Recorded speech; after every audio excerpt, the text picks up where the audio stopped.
Hello నమస్తే, నా పేరు తేజశ్రీ. నేను కర్నూలు ఆంధ్రప్రదేశ్ నుంచి వచ్చాను. నేను సెకండ్ ఇయర్ ఎంబీబీఎస్ చదువుతున్నాను కెన్ వాకర్ ఇంటర్నేషనల్ యూనివర్సిటీలో. నేను ఈ యూనివర్సిటీ వీసోస్ ద్వారా జాయిన్ అయ్యాను.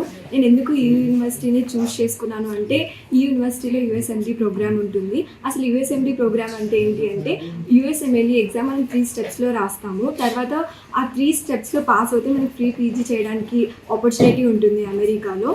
అండ్ ఈ ప్రోగ్రామ్కి హెల్ప్ అయ్యేలాగా కెన్ వాకర్ యూనివర్సిటీ వాళ్ళు మనకు సమ్మర్ అండ్ స్ప్రింగ్ బ్రేక్స్లో మనల్ని ఎమోరీ యూనివర్సిటీకి తీసుకొని వెళ్తారు ఫర్ హాస్పిటల్ విజిట్స్. అది మనకు చాలా హెల్ప్ అవుతుంది ఫ్రీ పీజీ చేయడానికి. అండ్ యూనివర్సిటీ గురించి చెప్పాలి అంటే, యూనివర్సిటీలో బెస్ట్ ఎక్స్పీరియన్స్ ప్రొఫెసర్స్ ఉంటారు. అండ్ వాళ్ళు మనకి ఏదైనా హెల్ప్ చేస్తారు. ప్రతి సబ్జెక్ట్స్లో ఈజీగా మనం ఫ్రీగా డౌట్స్ అడగవచ్చు. అండ్ మనం ఏ సబ్జెక్ట్ అయినా చదవడానికైనా మనకి బుక్స్ అవైలబుల్ ఉంటాయి లైబ్రరీలో. అండ్ వాళ్ళు చాలా సపోర్ట్ చేస్తారు. అండ్ థ్యాంక్ యూ ఫర్ వీసోస్ for suggesting me this university. And thank you.